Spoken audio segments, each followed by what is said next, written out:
Welcome to the first episode of the Watch.Read.Listen podcast. This podcast is on influences. This is where me and my brother Duane are going to talk to you about the top 10 things that have influenced us as far as arts go.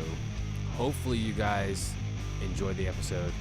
We have to realize is that when we started this podcast, we had no name. And so now we are the Watch.Read.Listen. You'll keep hearing me say insert name here because we had no name.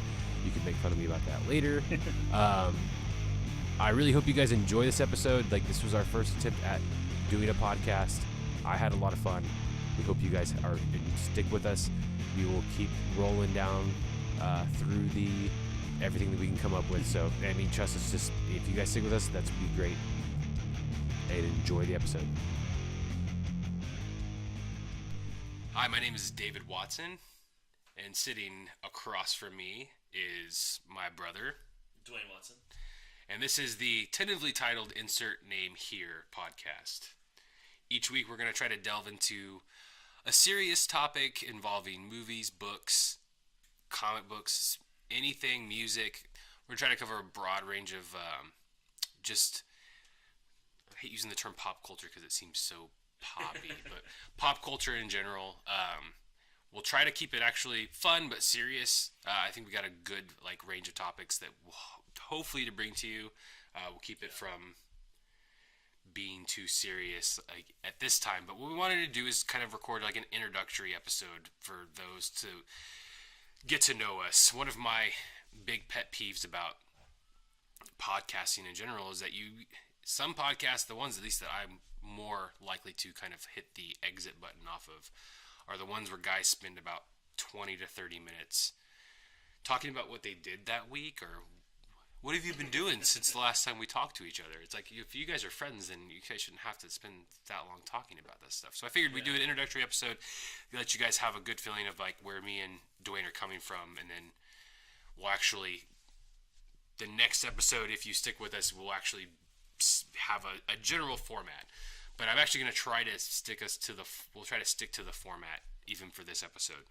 What we're going to try to talk about is I figured to give you guys a good idea of where Duane and I are coming from as fans of art. Be our top 10 influences. We're going to talk about anything. It's going to be anything in that broad range of topics, things that have stuck with us throughout the years. So, but first I figured we would actually start with something kind of fun and light, and we'll talk about what have we watched, what have we listened to, what have we read, and I figure I'll hand it off to Duane first and see what have you been into the past week. We'll keep it short to the week. Yeah, this week has been kind of a lower week of consuming anything, just because of work. But I'm trying to think of what we've actually watched or paid attention to. One of the things I've been actually watching a lot of since I don't have a whole lot of time is YouTube. And one of the best YouTube channels that I love is Preston Jacobs' YouTube channel, all about Game of Thrones and weird theories that he has. And right now he's been talking about Mendelian genetics and how that might relate to dragon riding and dragon hatching in Game of Thrones. And it's kind of a really weird topic, but it's really neat. You should do that to Christina, I'm sure. Yeah. She'd probably get a kick out of that. And he actually also is doing a book, a book discussion on stories in J.R.R. Martin's Thousand Worlds universe. And one of those that he did, the one he did recently was called The Hero. It was apparently the first story that Martin ever wrote. And he also had a link to a YouTube. Somebody had put the YouTube up on YouTube the Roy Deltrice reading of the story, and it was really cool. So I listened to that. So the first George R. R. Martin thing, and then I've also been listening to Preston Jacobs. So that's the main thing right now. Yeah, pass it off to me. That was faster than I think. This week, let's see. I've actually been trying to. I haven't really. I actually can say for this week, I think I haven't really watched anything new. The week before, I actually watched a kind of cool low budget horror movie from New Zealand called Deathgasm. Didn't advertise it because I figured that might scratch people the wrong way, because it's very much about it's a very involves like black metal and Satanism, but in a very comedic way. It's very throwback to like early Peter Jackson. Like, I almost feel like this is a cool little interesting companion to like. It's interesting too because it was directed by a guy named Jason Lee Howden, and he's actually worked. He's actually a VFX artist first, so he works in visual effects, and he actually worked on all 3 Hobbit movies as a VFX artist. So I kind of think it's a kind of little cool connection, because it goes from like, it almost like feels like, to me it very much feels like a cool companion to Dead Alive. Yeah. And the fact that Jason Lee Howden's worked on Peter Jackson's movies now, and then came out with this little kind of gory, kind of very quick, very funny film, was very inspiring to me. So like, I really, really, really dug that movie. That's movie wise. I watched. I finally watched Skyfall. Okay.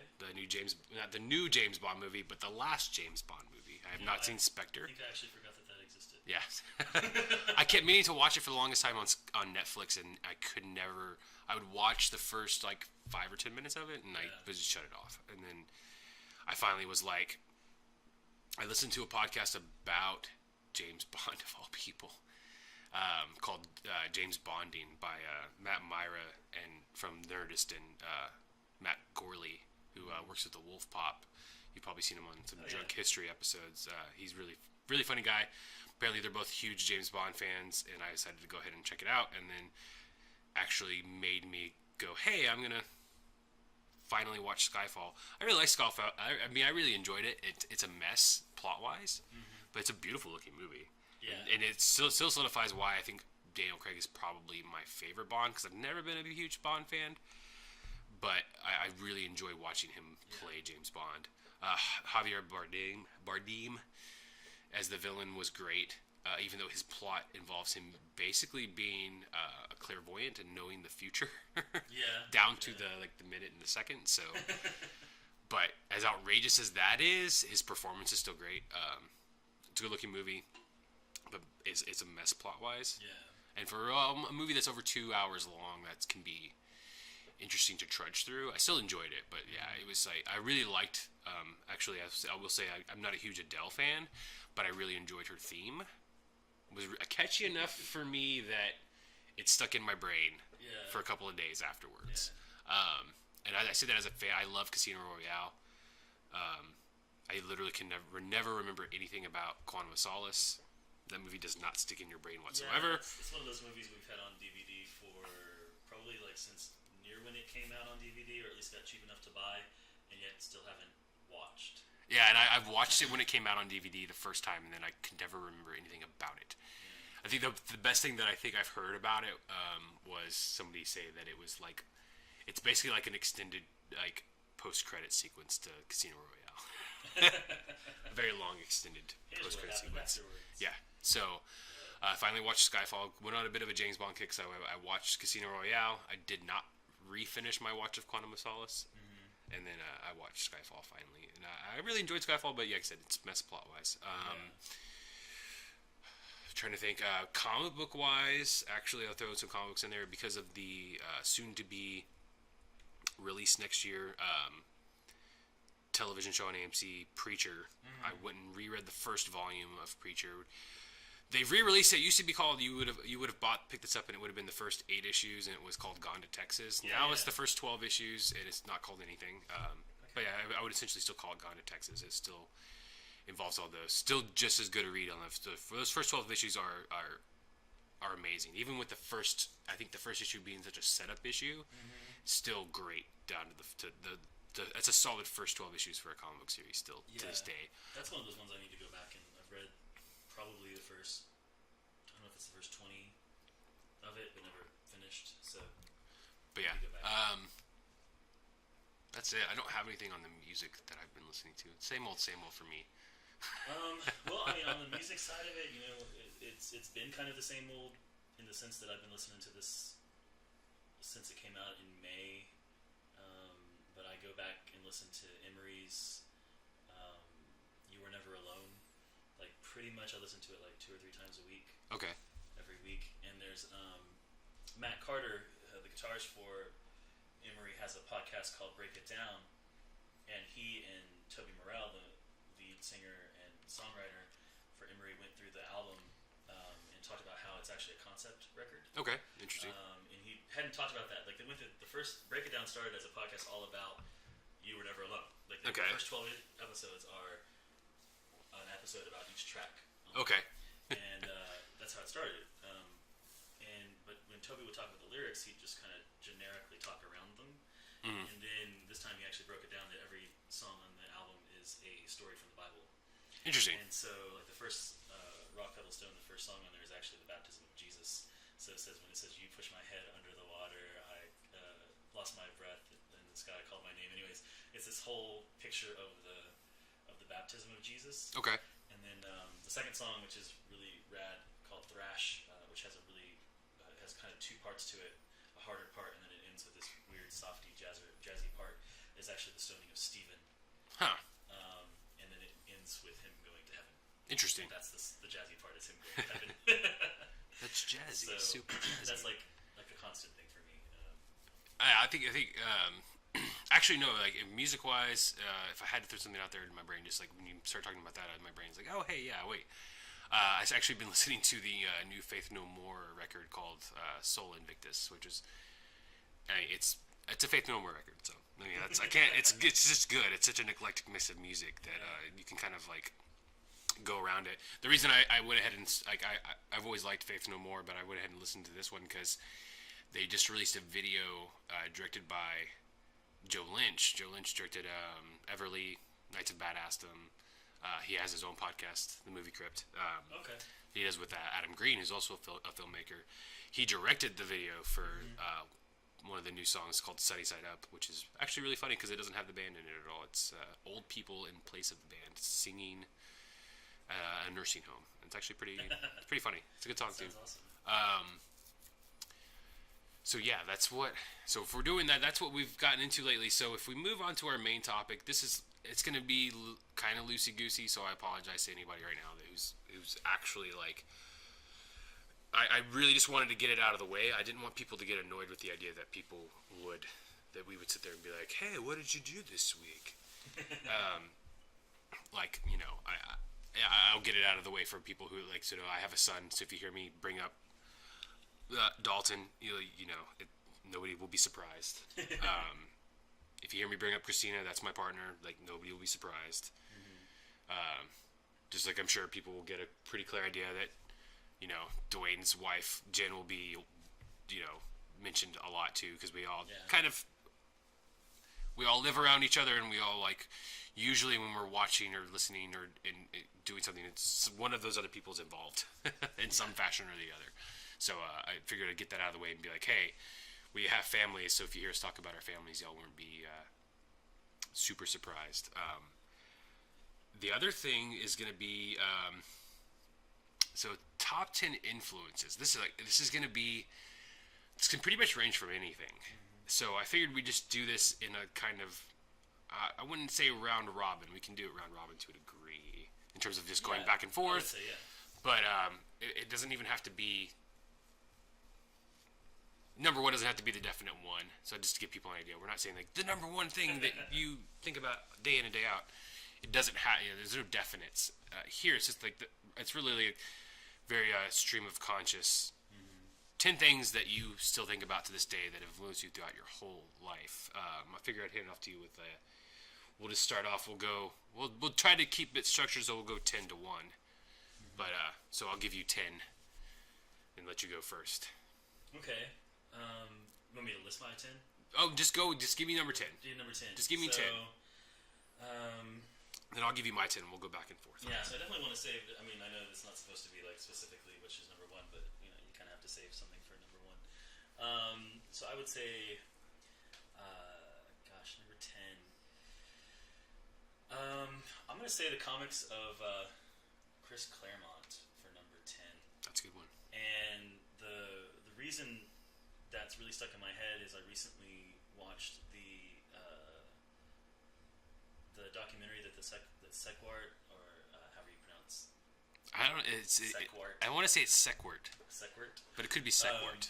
But I recently watched I was part of their. And if they decide to even listen to this, since we're friends with most of those guys on Facebook, they can tell us how to pronounce it. Yeah. But since I supported the Kickstarter and they gave us the documentaries as part of the Kickstarter campaign, and so I watched the Chris Claremont one, and just kind of, it's kind of weird. I hadn't thought about Chris Claremont in a long time, mainly because I haven't been reading a whole lot of comic books, and he hasn't been super active either. But when I think about it, it's like, how much Chris Claremont did I read? And I have Excalibur is still my favorite comic book ever. I would say that. He wrote the what? And he wrote the first 20-something issues of Excalibur. Really formed the team, laid the foundation with Alan Davis for what that team would be like. And I still have, of all the comics I put away and gotten rid of, I still have my full run of Excalibur. People already know. If you watch stuff about him, that he really solidified the X-Men as a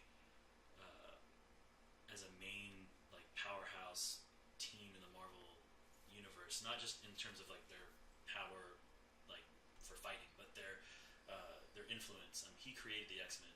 I know Steve. I'm sorry. I'm gonna say Steve. Steve Lee. I was gonna say Steve Ditko and realize that he's the wrong person. Stanley's drunk other brother, Steve Lee. Allow me to hand in my nerd card for wanting to say Steve Ditko instead of Stanley. Stanley and Jack Kirby, they may have created the X-Men, but let's face it, the X-Men were terrible until Chris Claremont. I want to say they were on the outs. They were gonna get canceled. It was in reprints. Yeah, and Claremont. Was it with Giant Size? Well, he didn't do Giant Size. He didn't. No. Again, I don't know why I thought he did, but I thought he did too. But there was they were brought back by Giant Size, but he took over and then really made the team what it was.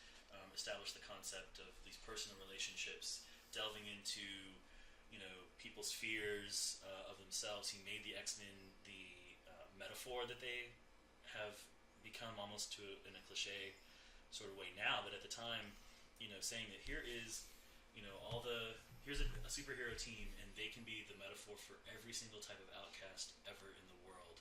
So you have the racial issues, you have gender issues, you have sexual issues, you have all of those types of things all combined into one team. And like any good science fiction story that's all about the present situation while talking about these fantastical things that happen. That's what he created, and the influence is all over the X-Men. The movies. Was it he wrote? Did he write God Loves Man Kills? Yes. Which is, what the basis for X2 essentially. Yeah. The movie, he didn't get credit for it, but essentially. This is Chris Claremont, a decade off of the book. Mm-hmm. Influencing the movies even as they were, and you can see it even though I know that there are certain visual elements that are more of a influenced off of other creators and other people. The actual X-Men as they are, it's Claremont's, and it always has been, and I think continues to be. Now I don't read the X-Men now. I know he had a weird run for a couple of years recently.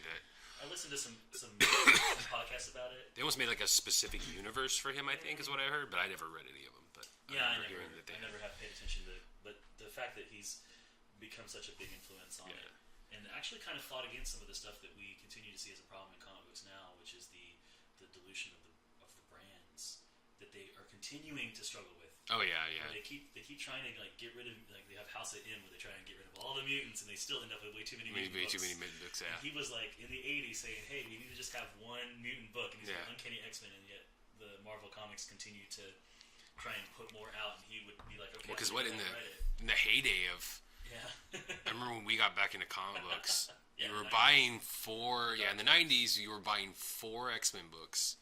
No, 4 not you. 4 Spider-Man books. And 8+ X-Men books? It was Uncanny, the new X-Men run, X-Factor, X-Force, Excalibur, Wolverine, and I can't remember what else was out there, but there were Generation X. Generation X, yeah. I mean, it was so many books.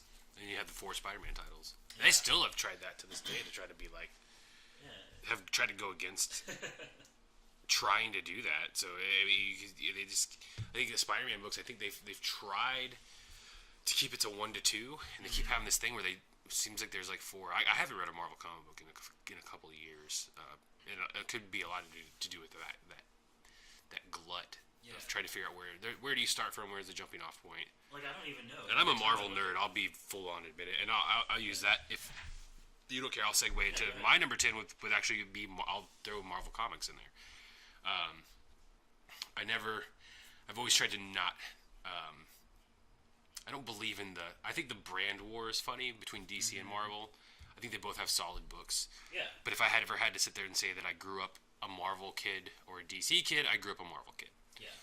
That was biggest influenced by our mom, who I know was a big fan of the X-Men, and she was a big fan of Daredevil. Yeah. Which is why Daredevil, I think to this day, like when I got into Daredevil finally, he's still my favorite comic book character. Superhero character. I'll throw that out there and make sure that people realize that, because that's going to be that could go back to the fact that something else I talked about with Preacher, like Jesse Custer's probably my favorite comic book character. Yeah. Daredevil's my favorite superhero. So I'd say Marvel, because like I think everything about, to me growing up, everything that to me superheroes encompass, which is why I'm probably very more forgiving about the Marvel Studios movies than most people are. But to me, Marvel it's all about Stan Lee, and it was all about the things that they were doing. I always felt, and it's so funny to hear people talk about it today, because people are talking about DC being grounded, which to me was not the way it was when we grew up. It was never like that. Marvel was grounded. DC's stuff, they were these like silly superheroes. I would pick up a Superman comic in the 80s, and he would be like off in the middle of some weird universe, and I was like, I don't know what's going on. I don't know who Darkseid is. I don't know who. I would say it was Darkseid. I didn't know who. We thought it was Darkseid because we never heard it pronounced before. Until like recently, I think it's the last 15 years, I think I heard somebody finally say it was Darkseid, and I was like, that really? Makes way more sense on this world of apocalypse. I was like, Darkseid. Oh, this is so dumb. But I never understood what was going on. I mean, Batman was always. Batman to me is the one who's like, you can separate him from the rest of DC. Yeah, he's like not DC. That's why it's so weird. He's Batman. But yeah, that to me is like, but Marvel felt like a universe. I think the first thing that I really got interested in about when I got into the idea of storytelling was the influence from that came from Marvel. Yes. Because Marvel built a universe. You know, it was before I was really got into reading books and that whole idea of universe building.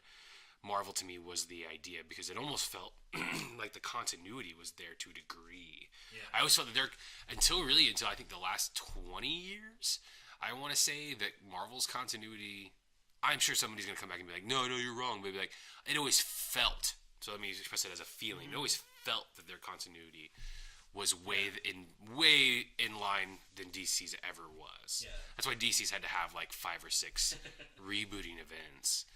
Well, Marvel hasn't had one until this year. Yeah.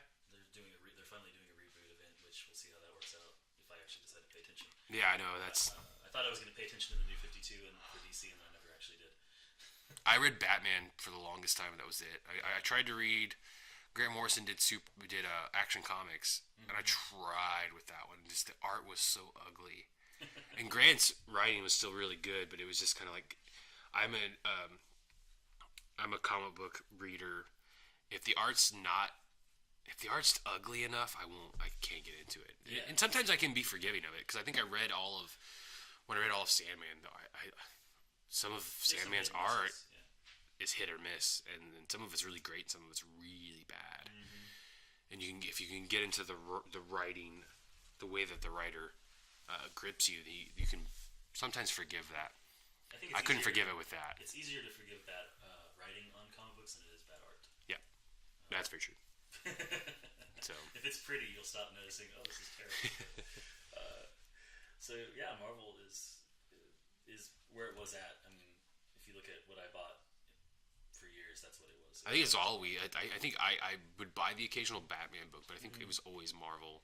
Yeah. Even when I was consistently buying comic books in the 2000s, it was all Marvel. maybe it would be Marvel and a Batman book. Yeah. And that was it. Yeah. Or something independent, you know. Yeah, or like, and that's where I really think the majority of what I buy now is, but we can get into that later. All right. Well, let's see. So number 9 for me. It's harder when you think because my brain's already thinking like, this might be more than I'm trying to. Yeah. I'm also trying to think about like where are we right now. So like, I'll just go ahead and. Gosh, let me think. There's just certain things that if you end up bringing it up and it's something that I have on that I'm like, oh yeah, I'll include that. Then I'll just include it with yours. I'll go ahead and say Alfred Bester. So yeah, that's not because if I have, he's definitely not number 9 on the list. If I were making this list in an order, he would be higher up on the list. But Alfred Bester, science fiction author, started back in the, I guess what you consider the golden age, whatever that is, and then moving up to the into the 50s and the 60s. He was, it's kind of one of his main books that he wrote that I really impacted me was The Demolished Man. I loved that book. I still love it, and there's something about just the way he wrote about the future and the things going on, and I just always loved his stuff. He also always had a sense of humor in a lot of his books. One of my favorite time travel stories is The Men Who Murdered Muhammad, and it's all about these guys trying to go back in time and how time travel doesn't work the way they thought it would, and it has hilarious results for them. I always thought he had a really unique voice. I haven't read as much as you have. What's the one that I read? Remember I told you I picked up the paper book. I think it was the computer problem. Mm-hmm. Yeah, and he had a very. I don't think I've ever read anybody who wrote like he did. No. Like he had a very his ethereal voice was very much his. Like, yeah, and he wrote for nonfiction magazines, and he wrote early Green Lantern stories in the 40s. That's right. He did lots of different things, but his science fiction books were just always kind of, for me as a reader, he would have been like on my top of my list as far as who I said, if you asked me at any point in time, top science fiction authors, Alfred Bester would be there, just because I just really enjoyed reading anything that he wrote. His style and everything just really worked for me. So, okay, I'll go into my number 9, and I'm gonna go with the director this time because it's something that has been on my brain because I've watched his films a lot more recently, and I'll go with at my number 9 spot would be and I get crap from this from some of my friends from time to time is John Carpenter. Yeah. I'm known for being a very I don't even like the term because I think John Carpenter is one of those filmmakers that I think every filmmaker should be envious of his run from 1976 to 1988. Starting with Assault on Precinct 13, following that up with Halloween, which is one of the most influential horror movies of all time. Oh yeah. And then following that up with, he did 2 TV movies which are are really good. Someone to Watch Over Me, and Elvis, which Elvis was his first working relationship with Kurt Russell. And then from that went into Escape from New York, or no, The Fog. Mm-hmm. Then he does The Fog.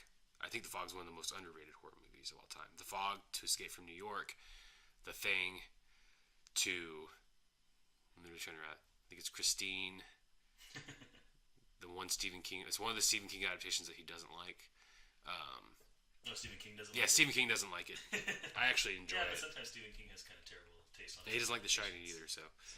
My brain's trying to think. I know I'm forgetting something in there. Did I say The Thing? Yeah, The Thing. Christine. Trying to rattle these off in my brain. Starman. Mm-hmm. Big Trouble in Little China. And They Live, and Prince of Darkness. I mean, that's a pretty strong run. You could talk about everything else after that, because I've never seen Memoirs of an Invisible Man, and I never will, because I have no interest in that. He did that with Chevy Chase. It came out in the late 80s. If you look back, if you saw like an advert for you, you'd be like, okay, I remember this. It was Chevy Chase playing the Invisible Man, called Memoirs of an Invisible Man. Okay. And yeah, I know, I've heard terrible things about it. In the Mouth of Madness would be one of his films that at the later part of his career that is still really good. Yeah. It's interesting that John Carpenter is one of those, he's a craftsman. Right. And people can sit there and talk, the criticisms that go towards him usually involve story to a degree. I can can understand it. Yeah, sure. He can go off weird rails sometimes, but as far as a craftsman of films go, it's pretty. He gives you the information you need to know. He doesn't linger too much on stuff that you don't care about. Right. He just is propulsive, forward. Like a film like The Thing, somebody could have easily tacked on an ending to that movie, but the fact that it ends so ambiguously and it ends where it needs to end, or Halloween being the same thing. Halloween to me is the actual. If they had never made another movie, that movie's still considered to be one of the scariest horror movies. Oh, yeah. But if you had never sequelized it, so say there was never a Halloween 2 to ad nauseum, it would still be scary considering the fact that it involves a killer who his sole purpose is the recreation of something that he did when he was a child. Yeah. There's no motive other than that.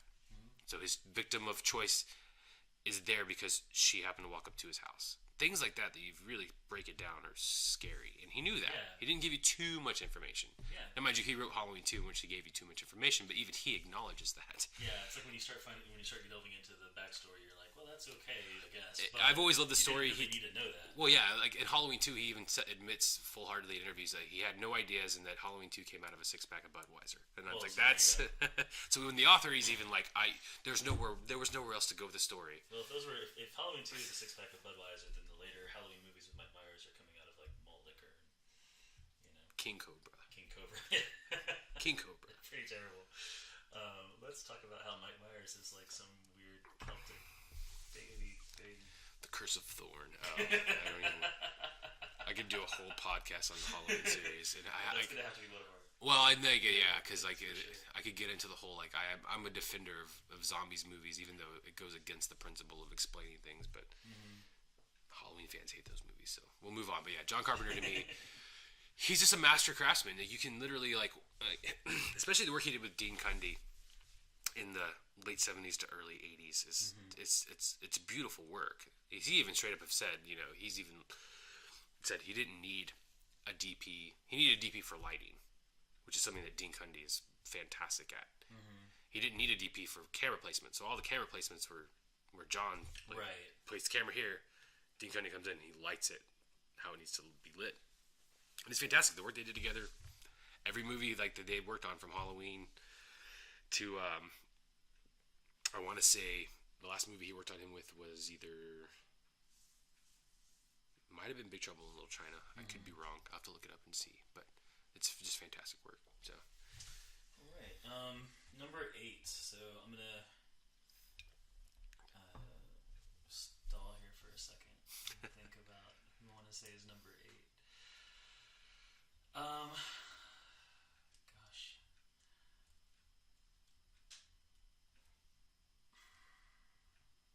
That's a hard one. Trying to think of something else. Just to let everybody know too, we are drinking delicious Abita Purple Haze. Yes. If they want to consider sponsoring a podcast. Sure. I don't think beer companies really care. No, probably not. But it is good beer. So cool thing about podcasts is I can cut this if I If it goes on too long, yeah. I'll just trim it and then it'll be like it never happened. Because there's always so much to mention and talk about. So I'm gonna go ahead and say I'll go music here. We don't have a music one yet. Well, crap, I could talk about that with John Carpenter too, but well you could, yeah. I forgot that. But music of John Carpenter is amazing. I'm gonna go ahead and say Starflyer 59 since the record is sitting in front of me over here, and it's like right there.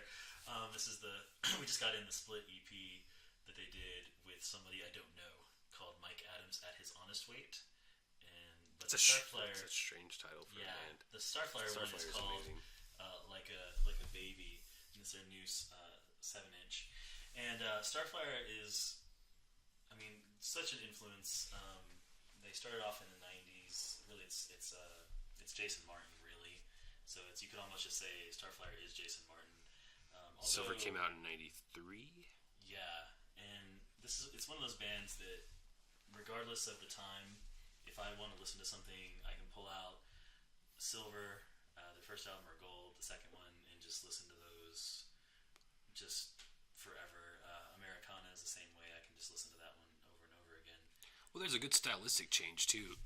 You never hear a band go through that sort of shoegazery, heavy, and then literally like they've evolved. I think album to album. I almost want to say every album I've ever listened to sounds there's something stylistically different.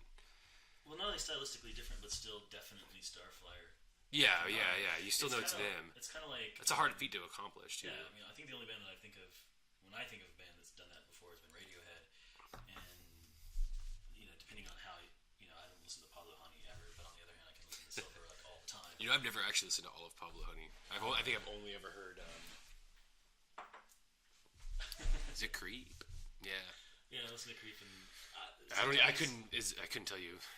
There's a few other ones. Another song over there. But just talking about Starflyer here, when they first start off, of course, it's the shoegazer, lots of overdub, wall of guitars, and really almost incomprehensible vocals that are just kind of there to be there, like a little melodic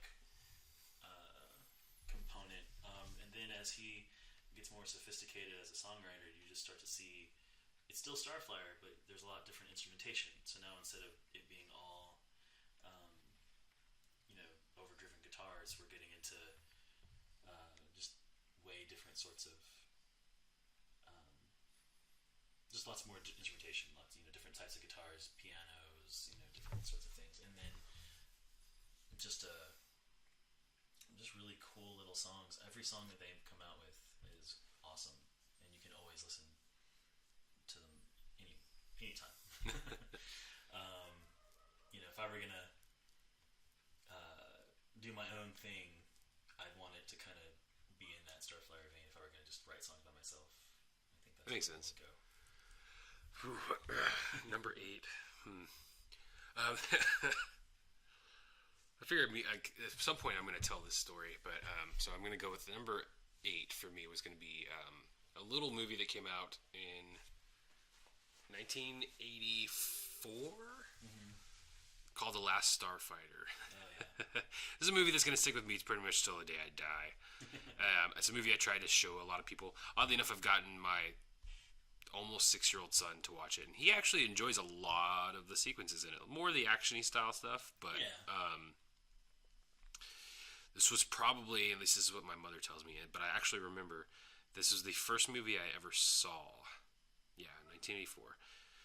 It's directed by Nick Castle, starring Lance Guest, people that probably nobody has ever heard about again. The little tidbit that I always tell people is interesting is that Nick Castle was the original Shape in the first Halloween. Oh, yeah. He co-wrote Escape from New York with John Carpenter. This was not his debut movie. I think he had directed a movie before that. This was the first movie to feature computer-generated graphics for all of the spaceships. Yeah. And they look like they were done in 1984, but it doesn't take away from that story. No. It doesn't take away. It doesn't do those things that you like for outdated things that you would expect it to, that you would expect it to. Sure, somebody can laugh because I think Christina's laughed at she'd be like, God, it looks so terrible. But it doesn't take you out of the story. No. And it does look very 1984. But that's the cool thing about some of those experiments that happened back in the 80s when they were experimenting with effects like that.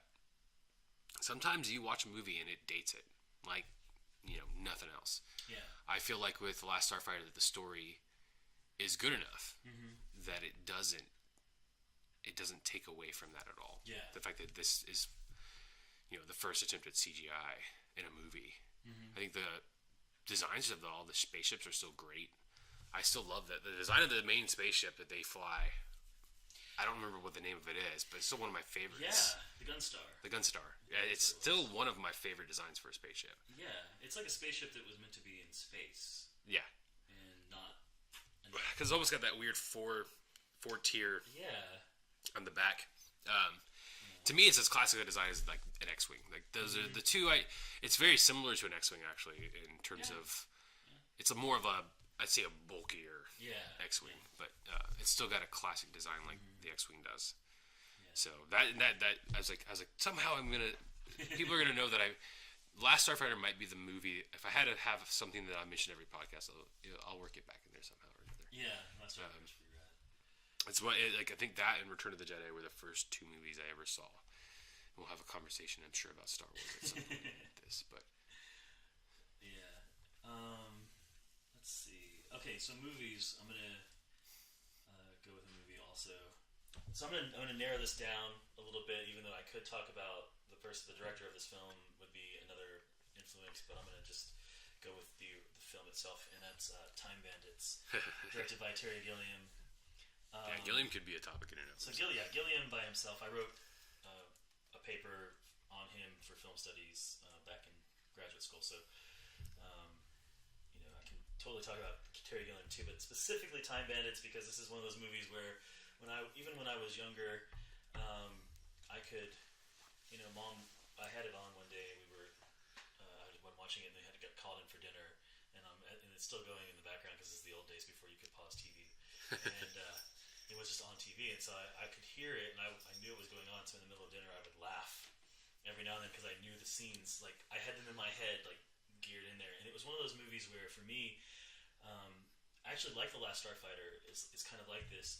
There are movies where, as a kid, you see this movie and you want to be in the movie. Like that's what you want to do.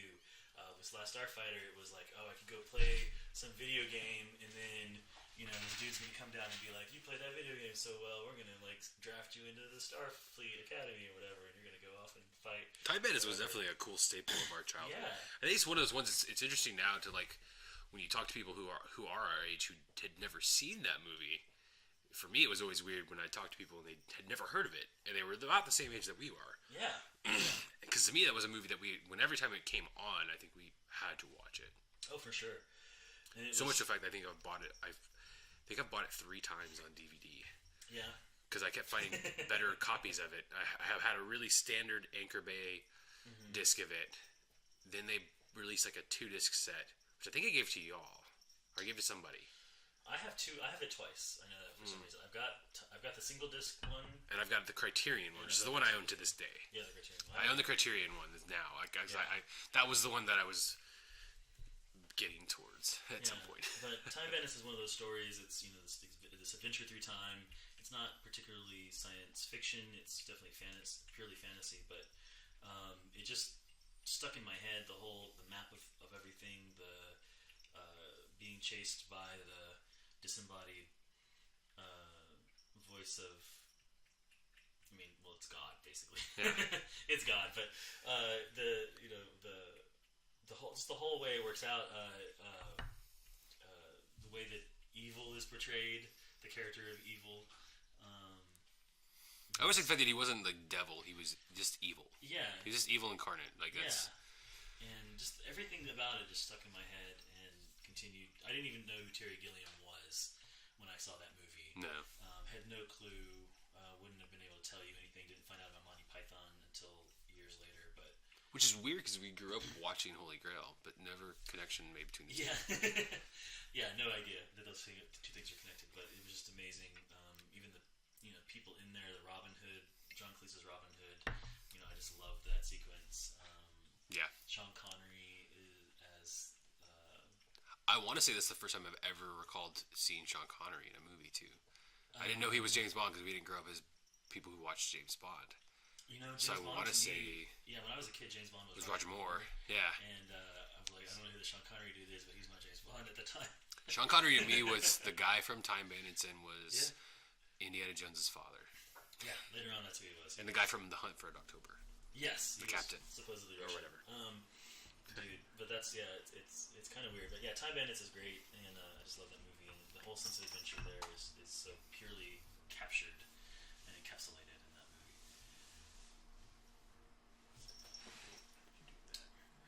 Yeah, it's very possible that Gillenstern will knock that off. I was like, hold on. Sorry, we had to move things for cats. I was going to go with, I'll throw it to a book. It's actually a book that I've read I don't know how many times. It's a book that makes me, the first book that I can recall that ever made me laugh out loud. And I was sitting in a room full of people at the time that I was reading it, so that was even more awkward. It would be Sir Terry Pratchett and Neil Gaiman's Good Omens. Oh, yeah. Still to this day, one of the funniest books. It's so lighthearted. It's so fun.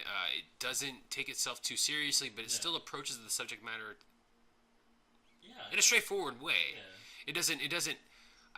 Some people would, I think, if you read it in the wrong tone, would say it's mocking, but I don't think it is. I think it's like the way that The Life of Brian is serious about its topic, but not serious about itself. Right. Omens is not serious about itself, but it's serious about. It's always one of those weird, because it's always one of those weird things. I think, with like, in taking it back to, like, to a good point with Life of Brian, is that I remember the first people talking about how offensive is it, but Life of Brian is never offensive towards the Christ subject at all. Not at all.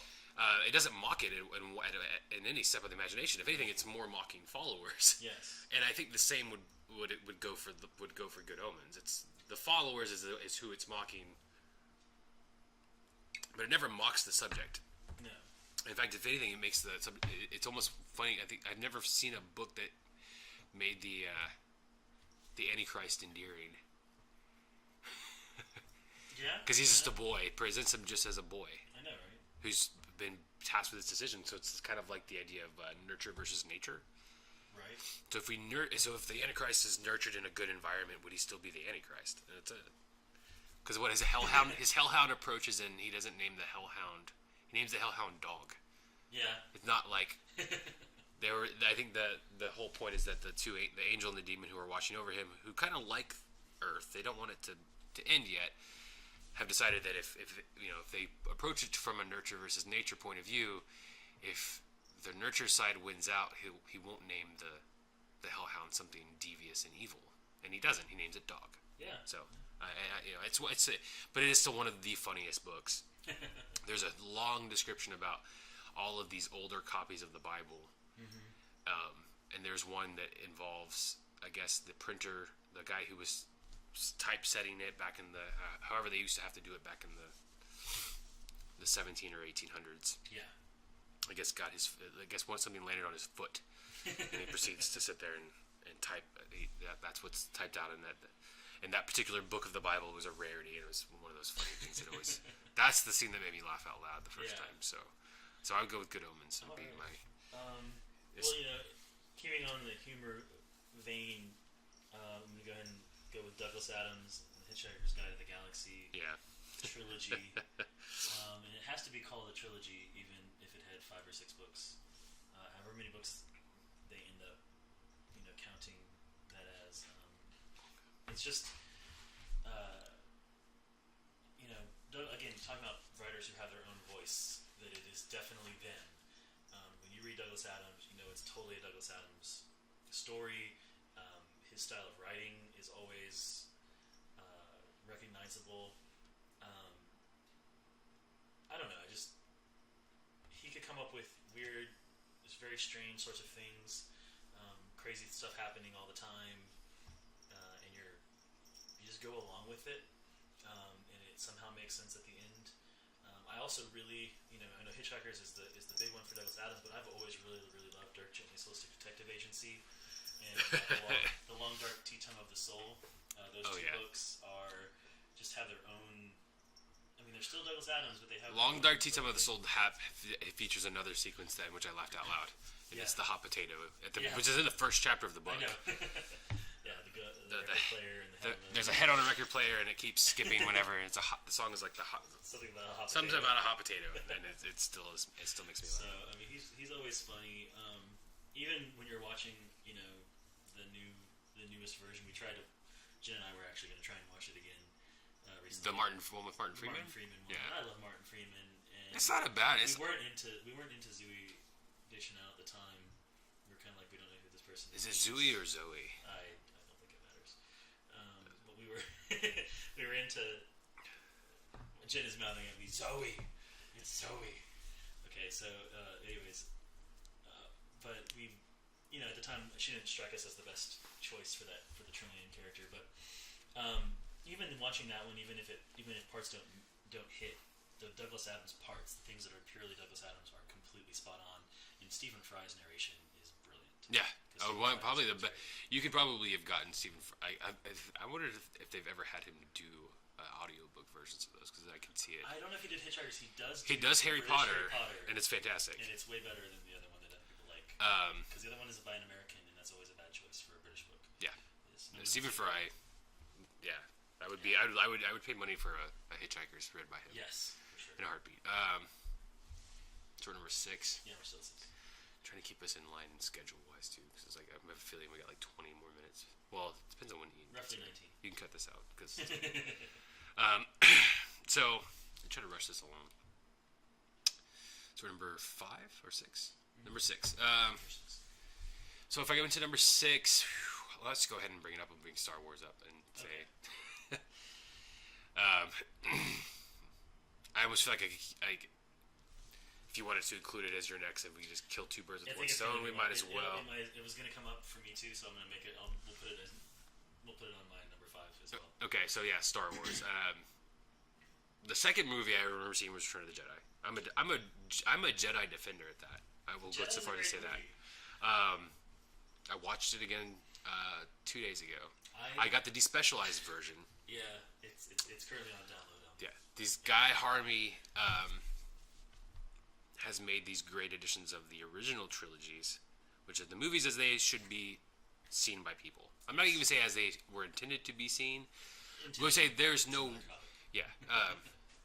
We'll get into that one day. We could have a whole long discussion about Star Wars and George Lucas, but yeah. Yes.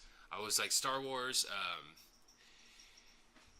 it's the thing that really, like, it falls in line with Marvel Comics and the fact that it was a universe. Mm-hmm. Like, the universe of Star Wars felt lived in. Yes. And that's one of those things that I could imagine myself as Luke as well. Yeah. One of the greatest things about those all 3 of them, so Star Wars to Empire to Return, is going to be the fact that I could picture myself in the same shoes as the hero. Yeah. Growing up.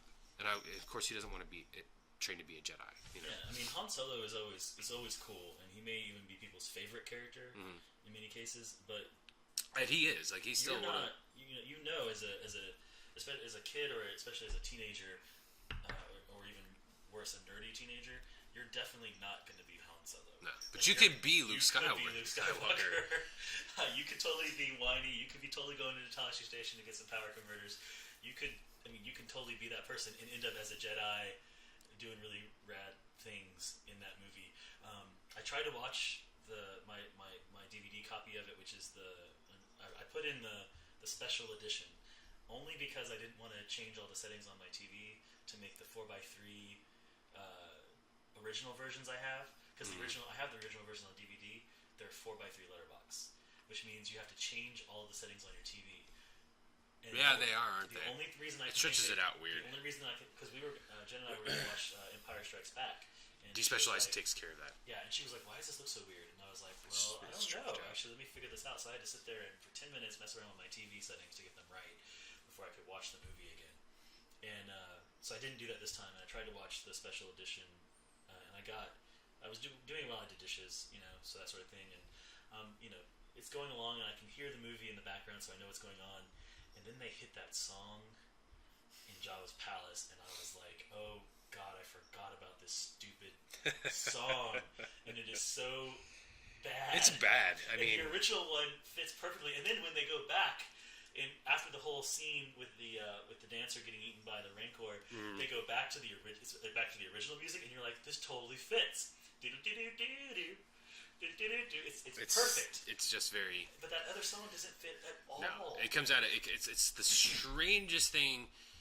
Like that's the thing. It's almost like, and we could you could have a whole topic on just George Lucas and Star Wars, but there's such jarring changes that it completely that you can't watch them. No. Yeah, if you I will throw it out there to anybody who actually will listen to this podcast.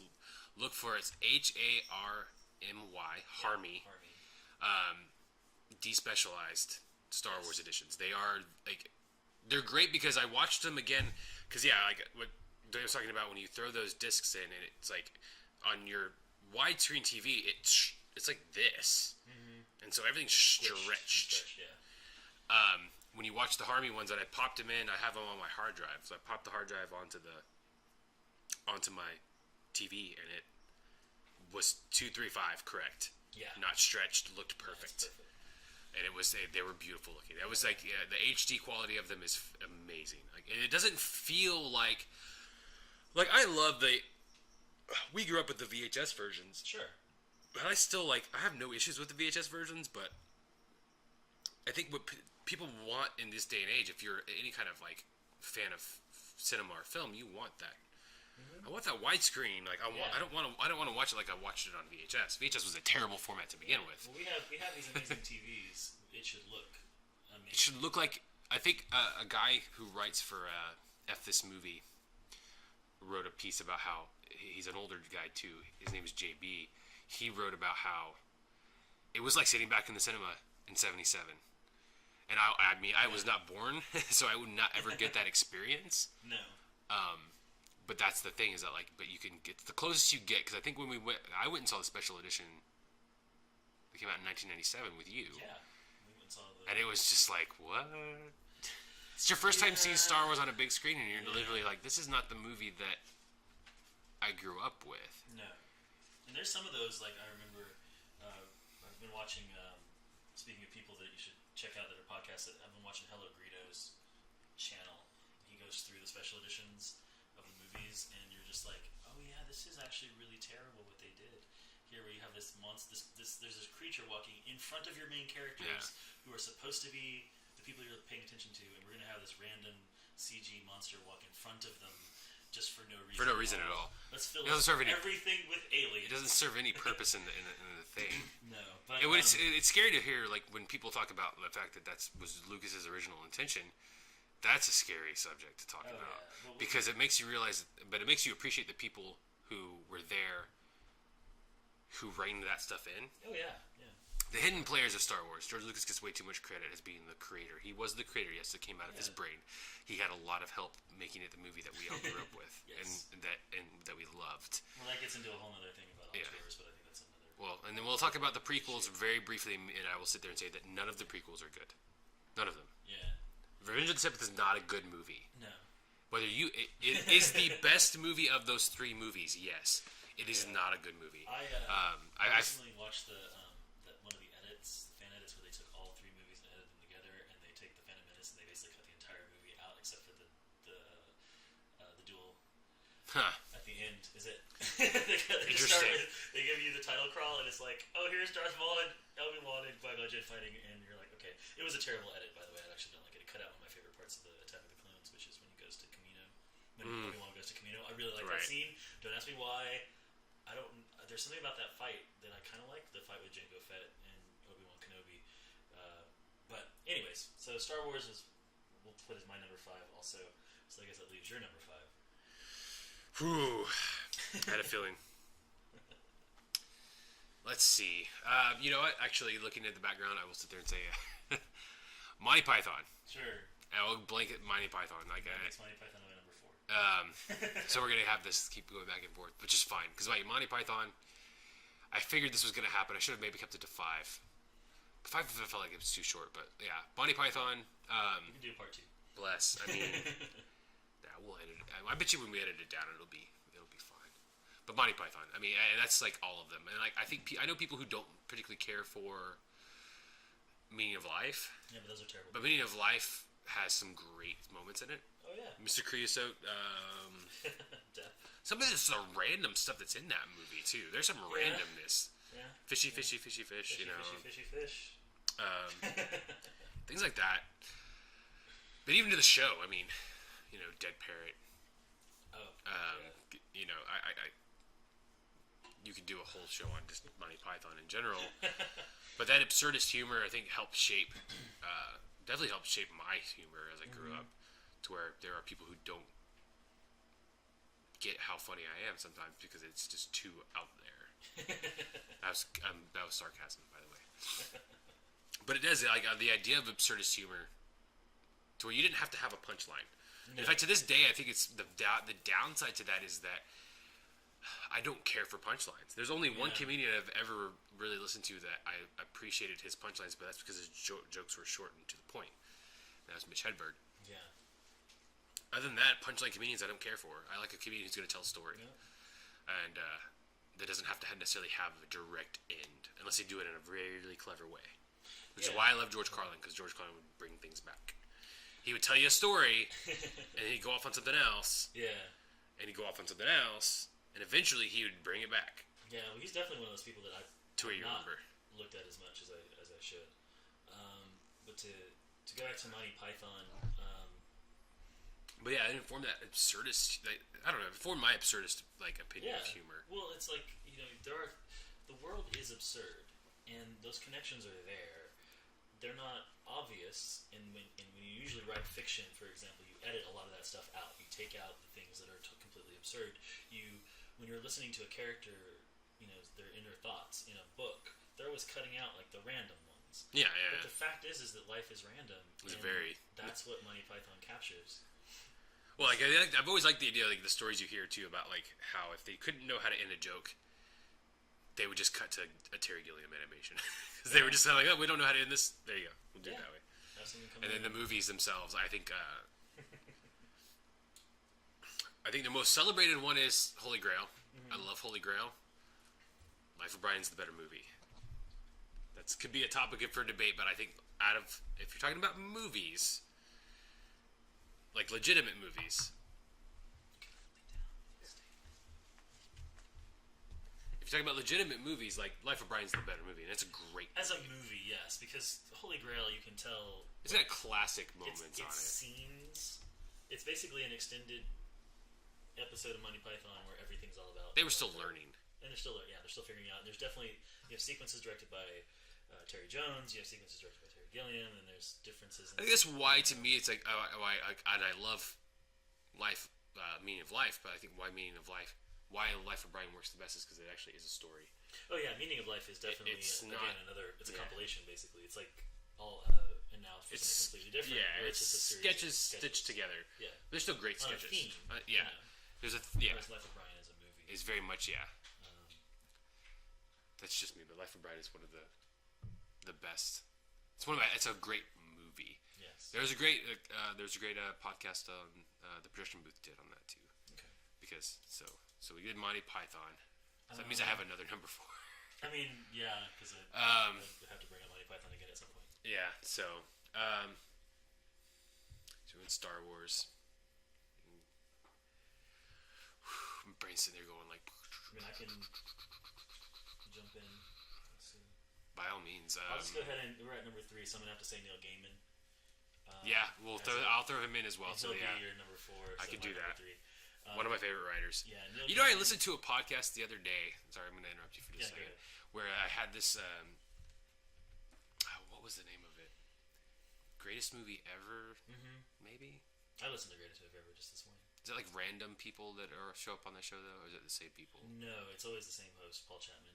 Maybe you're thinking of Film Nerds Unlimited. No. Because the only reason I bring that one up is because our cousin Craig does Film Nerds Unlimited. He's on a bunch of episodes. Yeah, and so he's not the host. That's not that one. Greatest movie ever is I think it's one central host and then revolving guests. Yes. Okay. There was a chick on one of the episodes about Clive Barker's Nightbreed. Yeah, that's a greatest movie ever. Yeah. She apparently despises Neil Gaiman, and her opinion of him made me want to vomit in my mouth. Because it made me show, she was like, I love literature, and I have this great appreciation for it. Yet she hated, number one, she kept pronouncing his name Gaiman. Right. It is Gaiman. Yeah. So if you can't pronounce their author's name right, I don't really care about your opinion at that point.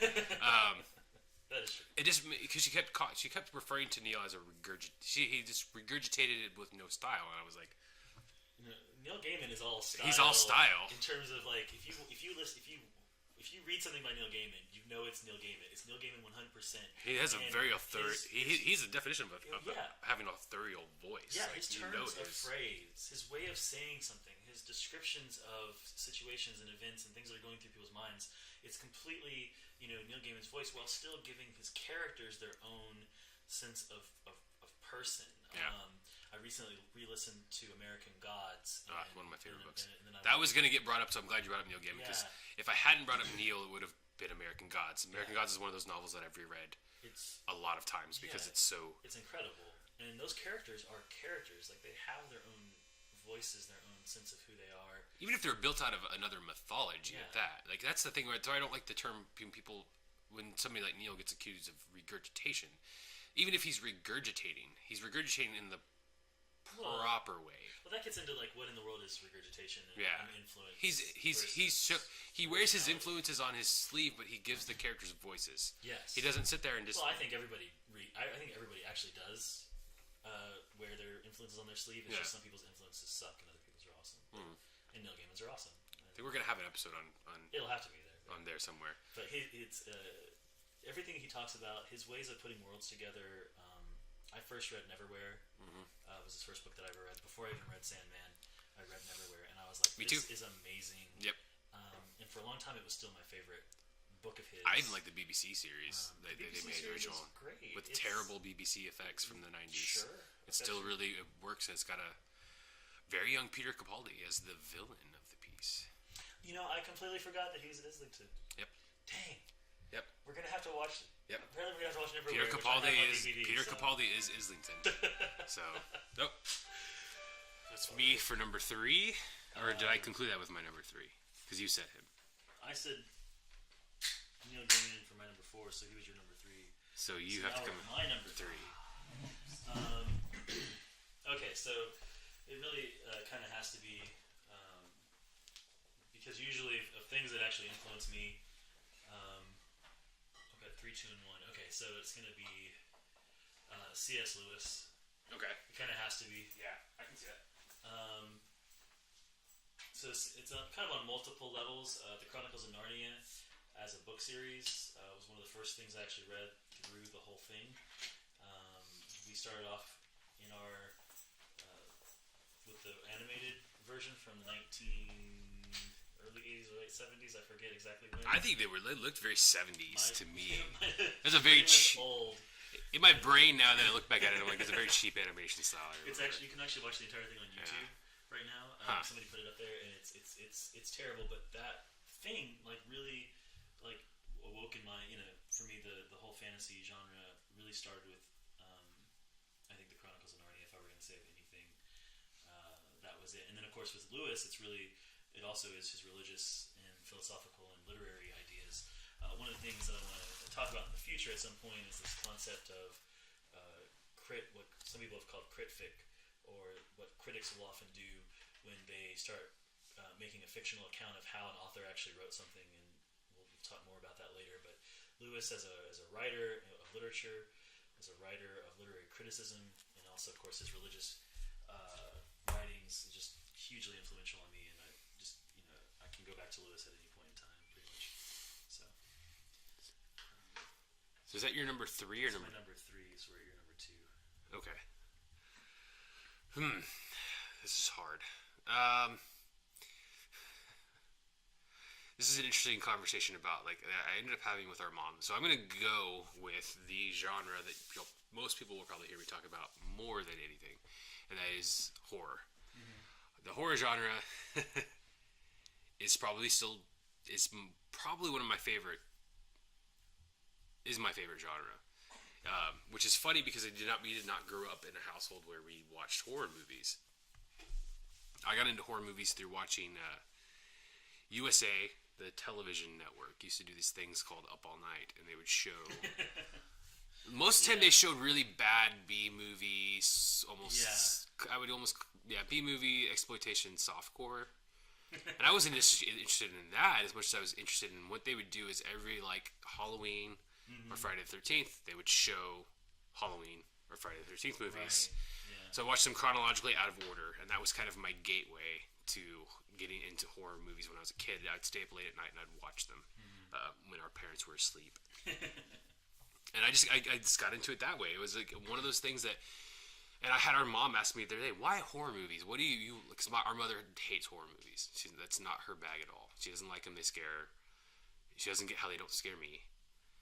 And I just told her, I was like, I don't know. I find the visceral release. I've also found that the personalities of people who make horror movies to be the most appealing.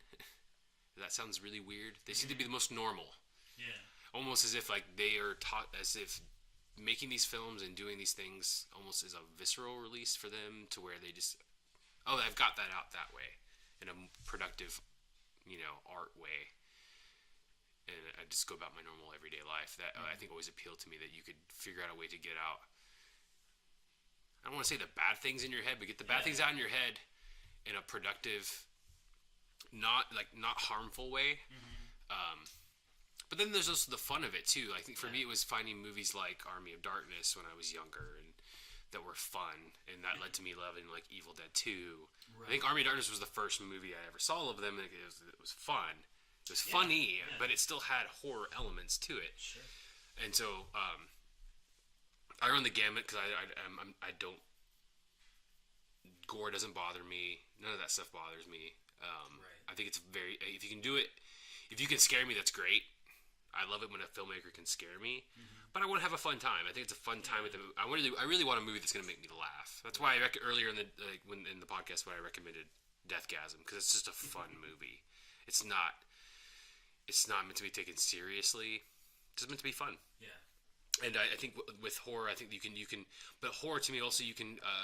The same thing we brought up earlier with Claremont, where you were talking about. You can spotlight social issues within it too. Somebody like George Romero has done a great job of his first three, especially his first three. Well, I'll go with the first four Dead movies. Yeah. All talk about something within society at the time that they were released. And you can look back on them now and see where he was talking about consumerism in Dawn of the Dead, the Bush administration in Land of the Dead, and just the overall kind of bleakness of the Cold War and Day of the Dead. You know, you can pinpoint certain things that he's talking about. So you can also bring up social issues when you talk about horror movies. And for sure. It's why it still endures to this day. Same thing with science fiction to me, though, too. Science fiction, horror I love would be my number one, but I still love science fiction for the same thing. I think you can bring up societal issues in science fiction movies and in fiction. And I think those are the two best because you can set things in a world that's not ours, but is like ours. So that would be my number two. Awesome. For my number two, I'm going to go with a music group. Go with the Choir. And this is one of those examples where it's about like the history of me and music. So when first, you're a little kid, you don't know anything about music, and you have terrible taste, and you just go with whatever either your parents are listening to, or what your friends are listening to. Which was pretty terrible music. With parents, it was kind of like whatever mom was playing in the car, which was always 80s stations. She played a lot of top 40. Top 40, right? And then, first time I ever heard Sweet Dreams. I remember being really, really into Yakety Yak for some reason. And Dad had comedy records, is what it was. Records. And then, back in the early 90s is when we started, started getting into more different things. And so for me, the Choir is an example where here's a band that did something that was original, that was different, and then when I first heard it, I thought, I don't like this, I don't know what this is, and then I realized, oh wait, this is awesome, and I was dumb. And I was thinking of that tape. Everybody has to have that. We had a tape that our Aunt Jackie had given us of like quote-unquote alternative music. And I remember and most of it's terrible. Someone to Hold On To by the Choir.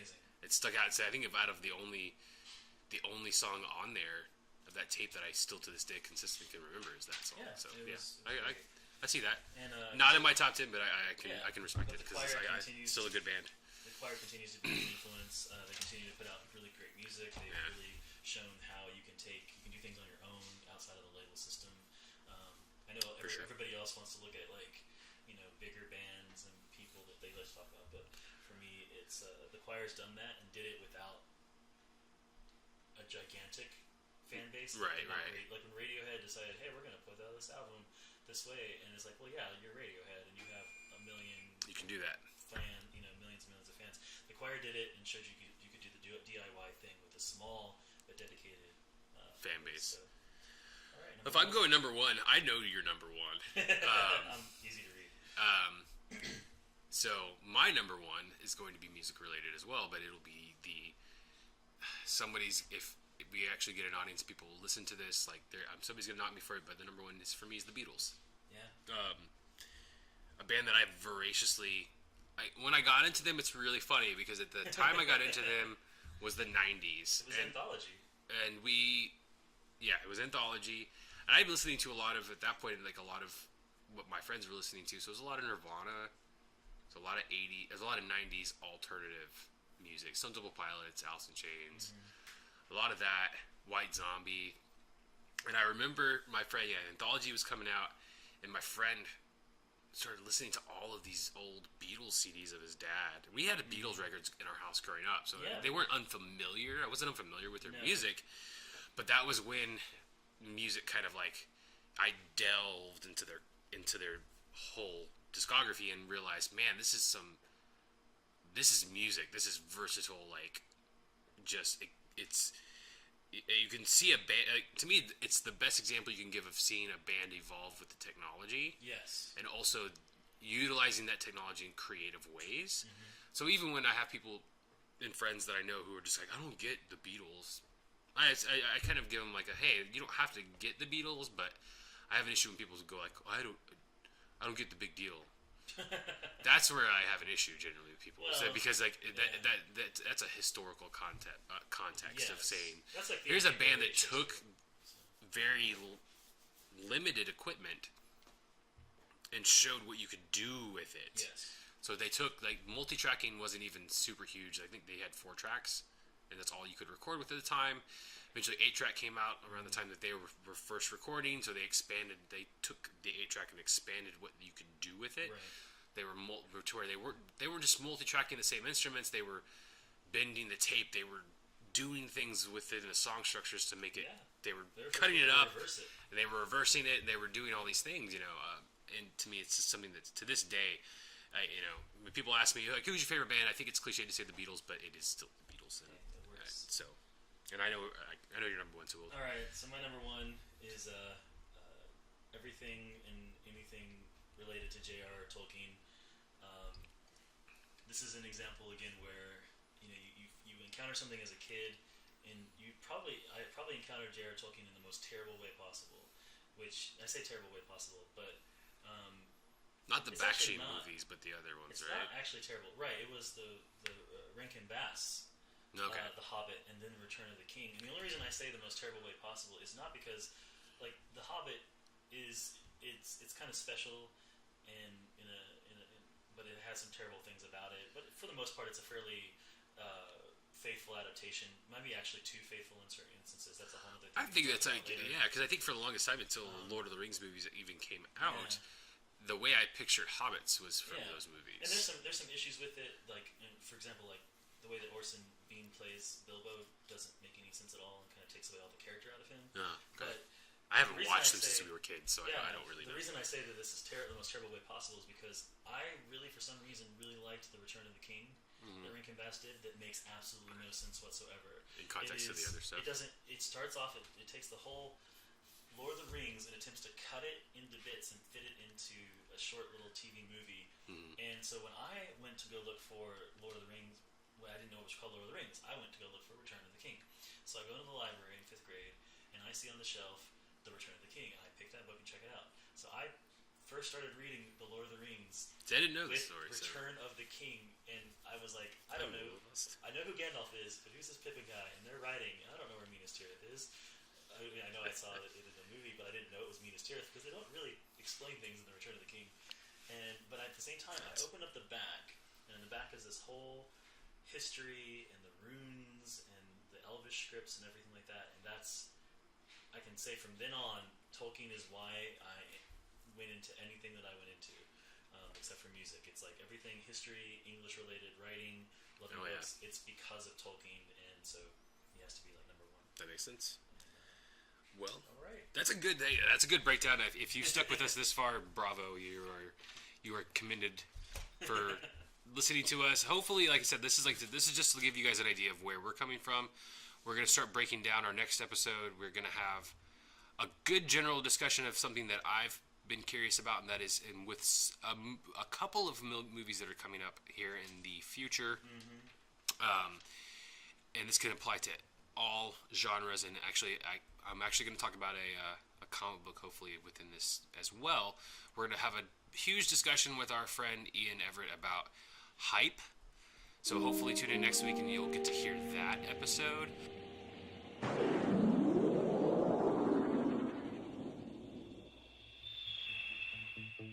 And thank you guys for listening to the groundbreaking episode of Watch, Read, Listen. I am David Watson. I'm Duane Watson. And you guys make sure to follow us at WRL Podcast on Twitter. You guys can reach us at watchreadlistenpodcast.blogspot.com. You can also search for us on Facebook. Search for Watch, Read, Listen Podcast and like our page and share it with your friends. We also have a Tumblr for some reason.